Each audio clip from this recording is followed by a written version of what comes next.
Allô, bonne journée internationale des forêts à vous. On est présentement au centre-ville de Sherbrooke. On est deux bénévoles de Greenpeace et on interroge les gens sur qu'est-ce que la forêt pour eux. Yes, ben dans le fond, pour moi, ce que la forêt, ça représente, ben c'est la vie en général, c'est l'oxygène, c'est nos poumons, c'est nos racines, c'est notre base, c'est de où que la vie provient. Puis on les porte encore dans nos ADN depuis le début des temps. Ça va durer. L'oxygène. Non, ben, ça représente aussi, parce qu'on n'a pas beaucoup ici en ville, on est infesté de chars à Wellington, puis ça pue. Ça permet d'avoir un bon cycle de vie équilibré, même pour nous qui vivons hors de la forêt. Je étudie en écologie, puis je veux dire, ça me fait me sentir bien.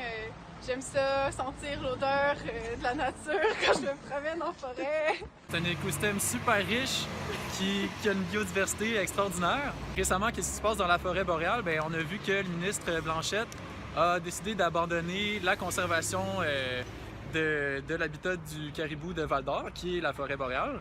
Pourtant, toutes les provinces avaient eu 5 ans pour mettre en œuvre une stratégie pour la conservation du caribou. Ça n'a pas été fait. Alors, les 17 individus risquent pas mal d'être condamnés à l'extinction. Puis, c'est pas juste les caribous. Les caribous, c'est beau, c'est majestueux, c'est surtout d'eux qu'on parle, mais il y a toute une chaîne trophique, une chaîne alimentaire, plein d'autres espèces qui sont dans la forêt boréale qui sont autant affectées par le manque d'initiative du gouvernement. C'est vraiment dommage parce qu'en plus, le Canada s'est engagé d'ici 2020 à protéger 17% de ses terres et de ses eaux intérieures. Ça aurait été aussi une belle occasion de faire un partenariat avec les communautés autochtones pour la préservation de cet habitat qui a aussi une valeur culturelle. C'est une chose, c'est le poumon de la terre.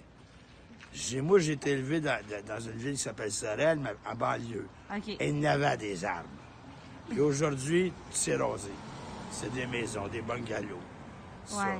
Je sais pas que c'était une chose épouvantable.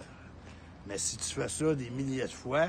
Represents Quebec, the maple, the boreal forest, north. C'est beau, puis on entend souvent des oiseaux chanter. Pour moi, les forêts sont importantes parce que l'impact des espaces verts sur la santé mentale est de plus en plus reconnu. Puis je trouve que dans une société comme la nôtre où la santé mentale, la population est en déclin, c'est super important de protéger une des seules choses qui est aussi simple puis qui permet à tellement de personnes de se sentir mieux dans leur tête puis dans leur vie. Ça abrite la faune mondialement, je veux dire, la forêt, c'est une source de biodiversité incroyable. Je pratique la chasse, beaucoup de pêche et la randonnée, donc c'est sûr que ça fait partie intégrante de ces activités-là. C'est un lieu d'évasion incroyablement efficace. C'est à la fois un grand terrain de jeu où c'est possible d'avoir des aventures, d'apprendre sur nous-mêmes. C'est magnifique, c'est la vie, puis je dirais ça me procure un sentiment de liberté comme je peux pas retrouver ailleurs. Donc c'est ça, je suis accro. C'est le début de tout du monde, puis je pense que c'est la seule place que n'importe qui peut trouver la paix. La tête des oiseaux, le soleil, tout ça. C'est un endroit où je me sens bien, où je peux être moi-même, je peux vraiment profiter du moment présent, là, puis faire plein de plein air, surtout. Le papier, tout ce qui est la joie de vivre, la nature, les animaux. J'ai un petit neveu qui travaille dans la forêt, puis il la protège, il protège les arbres. Alors, je vous assure que quand je suis avec lui, je peux pas que je parle avec amour des arbres qu'on a, puis on veut les conserver. Puis, si tout le monde ferait attention un petit peu pour pas enlever les écorces, là, c'est notre richesse, la forêt. Faut pas l'oublier. C'est la vie, c'est l'air qu'on respire, c'est l'amour. La vie, la sérénité, l'aventure. C'est la beauté, la nature et puis le grand air. L'ancrage, la souplesse, le calme.